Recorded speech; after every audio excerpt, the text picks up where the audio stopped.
Sahabat-sahabat kalau ingin menanam menghasilkan buah yang banyak saja itu gampang sekali ya, yaitu dengan cara sistem okulasi ataupun sambung pucuk. Itu satu pohon itu bisa sampai 1 kintal hingga 2 kintal. Nah, maka jangan heran buat teman-teman ya, sebagian para petani itu melukai batang bagian bawah itu tujuannya untuk apa?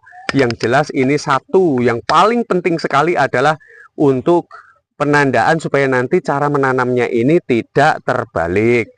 Lalu pelukaan yang kedua dimaksudkan ini supaya untuk mengendalikan dari hasil fotosintesis. Lalu kita harus siapkan gundukan yang memanjang seperti ini dengan tekstur media tanam. Ingat, sebagus apapun bibit, kalau ini media tanamnya ini teksturnya tidak gembur, maka sudah dapat dipastikan tidak akan dapat memiliki umbi yang sangat banyak. Nah, maka kita harus mempergunakan tanah yang bertekstur mawur. Dan sahabat boleh ya melakukan mungkin pembuatan kompos dari dedaunan ataupun mungkin dari bakaran sampah. Assalamualaikum warahmatullahi wabarakatuh. Masih dalam kehidupan desa. Karena saya hidup di desa, maka di sini saya ingin mengulas bagaimana cara menanam pohon singkong agar dapat menghasilkan umbi yang lebih banyak, lebih besar dibanding dengan umumnya orang menanam. Nah, tapi daripada itu mungkin kita mudah melakukan ya cara menanam singkong agar hasilnya itu sangat melimpah. Tapi sudah hasilnya melimpah, memiliki rasa yang gurih, aroma ketika direbus itu wanginya itu sangat menggoda selera dan bertekstur padat sehingga kenyangnya itu awet di perut. Nah, maka simak tutorialnya sampai selesai biar nanti tidak gagal paham di dalam mempraktekkan dari apa yang akan saya ungkapkan. Sangat mudah sekali. Yuk, cus! Nah, pertama-tama itu kita harus betul-betul pandai di dalam menentukan bibitnya. Carilah bibit jangan yang berukuran kecil ya, akan semakin besar, tapi jangan terlalu tua ya. Maka akan semakin lebat umbi yang akan dihasilkan. Nah, jika ingin mendapatkan umbi yang gurih, umbi yang memiliki wangi dan tidak memiliki rasa yang pahit, maka kita harus memahami jenis bibit yang akan kita tanam. Nah, selain dari itu, hindarkan dari berdekatan dengan pohon yang lain ya, karena itu dapat memicu rasa pahit pada singkong kita. Selain dari itu juga jangan sampai menanam singkong itu berhimpit-himpitan antara satu dengan singkong yang lain. Sehabis masa panen, biasanya di bawah ini kadar airnya sudah pasti menurun. Maka langsung saja kita buang di bagian bawah ini, jangan kita sertakan. Dan ingat, memotongnya jangan sampai merusak dari mata ini ataupun bekas pelepah ini. Karena nanti munculnya akar maupun mata tunas itu berawal dari sekitar areal bekas pelepah ini. Kalau tunas dia akan munculnya di atas. Salah satu contohnya adalah seperti ini ya. Ini dia munculnya di bagian atas. Kalau akar nanti dia akan muncul pada bagian bawah. Nah, orang-orang umumnya kalau menanam singkong itu rata-rata ini dia itu menggunakan sentimeter untuk sebagai ukurannya. Dia mempersiapkan 20 hingga 25 cm. Menurut saya itu cara yang kurang tepat, tapi saya tidak tidak mengulas dari tutorial orang karena ini sesuai prakteknya saya di lapangan. Saya langsung saja untuk menghemat bibit, saya lebih justru memperhatikan kebutuhannya, yaitu dengan cara menghitung bekas pelepah ini 1, 2, 3, 4 yang akan saya pendam dalam tanah, 1, 2, 3, 4 yang akan saya munculkan di permukaan tanah. Nah, sistem yang demikian adalah 50-50. Jadi keseimbangan antara akar yang akan dia tumbuhkan dan tunas yang akan dia munculkan maka akan seimbang, di kemudian hari tidak akan menuai masalah. Dan langsung saja ini kita pangkas. Nah, setelah seperti ini, sahabat harus tahu. Lalu supaya nanti ini tidak terjadi kekeliruan, maka kita harus menandai mana bagian bawah dan mana bagian atas.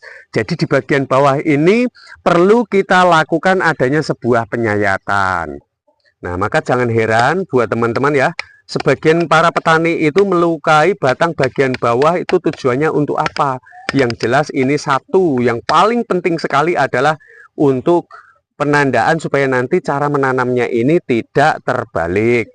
Lalu pelukaan yang kedua dimaksudkan ini supaya untuk mengendalikan dari hasil fotosintesis. Jadi yang sudah diserap oleh akar ketika klorofil daun sedang menerima rangsangan dari cahaya sinar matahari, dia memasak makanannya itu agar tidak mudah untuk larut ke atas, sehingga akan lebih banyak berfokus terhadap perkembangan akar yang akan update menjadi singkong yang sangat lebat seperti itu.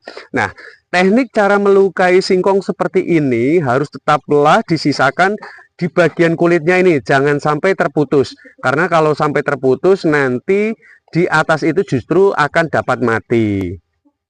Lalu pelukaan yang baik itu 50% yang kita pendam ini kita lukai saja, karena nanti dia akan terbungkus dengan tanah ya. Jadi yang 50% ini jangan kita lukai. Itulah teknik yang benar dalam menanam singkong supaya dapat menghasilkan buah yang lebih banyak. Nah, ini langsung saja dapat kita tanam. Sahabat, jikalau ingin lebih maksimal sebelum ditanam, lakukan terlebih dahulu perendaman dengan air biasa ataupun air cucian beras kurang lebih selama 24 jam lamanya. Setelah itu barulah kita lakukan penanaman. Ini teknik cara sistem menanam dengan teknik berdiri ya. Stek berdiri kita langsung dapat timbun seperti ini, 50% di dalam tanah dan 50% di permukaan tanah. Ingat tadi bekas pelukaan ini harus terpendam, karena nanti supaya dia tidak mengalami dehidrasi. Nah, ini teknik yang pertama, cara menanam dengan stek berdiri. Lalu ada juga cara yang agak sedikit nyeleneh ya, yang dilakukan oleh orang, dan ini saya sudah membuktikannya sendiri. Dengan cara tanam stek tidur, dia itu akan menghasilkan, stek tidur itu seperti ini ya, akan menghasilkan umbinya itu di ujung, di bagian bawah sini, dan di bagian atas di sini. Kemudian dia akan dari bawah ini dia akan tumbuh akar-akar, dan dia akan full juga umbinya yang akan dia munculkan. Nah, tekniknya adalah, ini tolong diperhatikan, tanamlah seperti ini, jangan ditimbun secara menyeluruh. Oke, setelah seperti ini kuncinya adalah di bagian ujung yang kanan dan ujung yang kiri, seperti ini ya. Nah, lalu lakukan penyiraman. Kenapa harus dimunculkan seperti ini? Karena kalau ini kita timbun secara menyeluruh, maka tunas yang akan dimunculkan itu akan terhambat, sehingga nanti pertumbuhannya dia tidak akan segera pecah tunas. Itulah alasannya kenapa penimbunan ini tidak dilakukan secara menyeluruh sebelum dia tumbuh mata tunas. Nah, nanti kurang lebih sekitar 5 hingga 10 cm dia sudah tumbuh mata tunas. Biasanya mata tunas itu akan tumbuh di ujung dulu, antara ujung kanan ataupun ujung kiri, baru menyusul yang tengah. Nah, nanti ketika sudah seperti itu, barulah lakukan penimbunan secara menyeluruh seperti ini. Tapi ingat, cara menimbunya jangan terlalu dalam ya. Dan ketika dia proses di dalam pengembangan dari mata tunasnya, jangan lupa lakukan penyiraman, jangan sampai nanti singkong kita itu kurang maksimal di dalam pertumbuhan akarnya. Nah, saya rasa sampai di sini tutorial dari saya. Ini sangat bermanfaat sekali. Jadi buat sahabat-sahabat kalau ingin menanam, menghasilkan buah yang banyak saja itu gampang sekali ya. Yaitu dengan cara sistem okulasi ataupun sambung pucuk. Nah, sobat, biar tidak penasaran, ikuti selalu channel ini supaya update-nya nanti video-video saya terbaru, penemuan-penemuan dari saya terbaru tentang seputaran singkong, selalu dapat pemberitahuan notifnya. Jangan lupa tekan tombol subscribe-nya. Matur suwun.